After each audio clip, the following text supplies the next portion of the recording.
IPL first match అనుకుంటా, అది జరిగేటప్పుడు కరెంట్ బిల్ కట్టలేదు. ఇంతకీ ఇప్పుడు కట్టారా? అసలు మళ్ళీ ఇలాంటి సిచ్యువేషన్ హైదరాబాదీస్కి వస్తుందా? కరెంట్ ఇష్యూలో నిజంగా కూడా ఒక క్లారిటీ మీ అందరికీ ఇవ్వాలండి. ఇది కరెంట్ నేను వచ్చిన తర్వాత కానీ నాకు సంబంధించింది కానీ కరెంట్ బిల్ కట్టకుండా ఉండనేది కాదండి. ఇది 2015లో ఏదో ఒక చిన్న కరెంట్ బిల్కి సంబంధించిన ఇష్యూ వచ్చి అప్పుడు ఏదో పేమెంట్ ఏదో కట్టినారు. దాని సర్చార్జెస్ ఏదో 1,60,00,000 ఏదో పేమెంట్ బ్యాలెన్స్ ఉంది. అది 2016 నుంచి అట్లాగే 15 నుంచి బ్యాలెన్స్ వస్తుంది. దాని మీద కోర్టులో కేసులు ఉన్నాయి, స్టే ఉంది. అయితే all of the sudden cricket match అప్పుడు మరి ఆ డిపార్ట్మెంట్లో ఉన్న వాళ్ళకి ఎవరికి ఏం జరిగిందో తెలియదు. సడన్గా వచ్చేసి మాకు ఒక 2 నోటీసులు ఇచ్చారు. మేము నోటీస్ ఇచ్చినప్పుడు ఇవ్వడం వాళ్ళకి ఇన్ఫామ్గా చేసాం. ఆల్రెడీ ఇక్కడికి ఐపీఎల్ మ్యాచెస్ రన్ అవుతున్నాయి. మ్యాచెస్ తర్వాత దాని మీద ఏదైనా ఒకటి మేము సీఎం గారికి పెట్టి దానికి వే ఆఫ్ చేయమని రిక్వెస్ట్ చేసుకుంటాం. సీఎం గారు వే ఆఫ్ రిక్వెస్ట్ చేస్తే సీఎం గారు ఒకవేళ వే ఆఫ్ చేస్తే ఓకే, చేయకపోతే మేము పే చేస్తామని వారికి ఓరల్గా చెప్పాం, రిటర్న్ కూడా ఇచ్చినాం.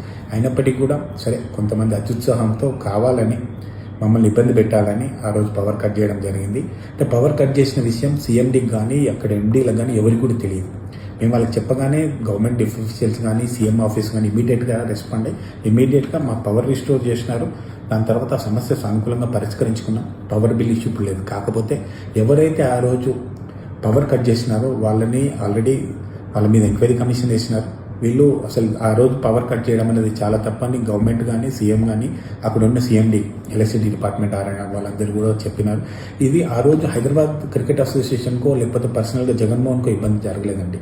అది బ్రాండ్ తెలంగాణ, బ్రాండ్ హైదరాబాద్ సంబంధించిన ఇన్సల్ట్ అయింది. అది ఇట్లాంటి పనులు చేయడం అయితే కరెక్ట్ కాదు. ఎందుకంటే కరెంట్ బిల్ కట్టకపోతే ఐపీఎల్ ముందే చేయాల్సింది ఏముంటే ముందు కట్ చేయాల్సి ఉండే వాళ్ళకి. 2015 నుంచి లేదు. ఇప్పుడు సడన్గా ఒక్కరోజు ఐపీఎల్కి ఎందుకు కట్ చేసినో మీడియా అందరికీ కూడా తెలుసు. నేను కొన్ని విషయాలు మాట్లాడాను కానీ అందరికీ ఆ రోజు మొత్తం మార్కెట్లో ఎందుకు పవర్ కట్ అయిందని అందరి డిస్కషన్ కూడా జరిగింది. చాలామందికి ఏదైతే మార్కెట్లో ప్రచారం జరిగింది అది 100% కరెక్ట్. పవర్ బిల్ కట్టనందుకు పవర్ కట్ కాలేదు, వేరే విషయాలలో కట్ అయింది.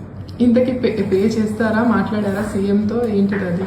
ఆ రోజు సీఎండీ గారిని నెక్స్ట్ డే నేనే పర్సనల్గా వెళ్ళాను. అది ఇమీడియట్గా కొంచెం పేమెంట్ చేశాం. ఐపీఎల్ తర్వాత ఒక 2-3 ఇన్స్టాల్మెంట్లో ఫుల్ పేమెంట్ చేస్తా అని చెప్పాం. సెకండ్ ఇన్స్టాల్మెంట్ కూడా ఆల్మోస్ట్ క్లియర్ అయిపోతుంది. 2-3 ఇన్స్టాల్మెంట్లో క్లోజ్ అవుతుంది దానికి.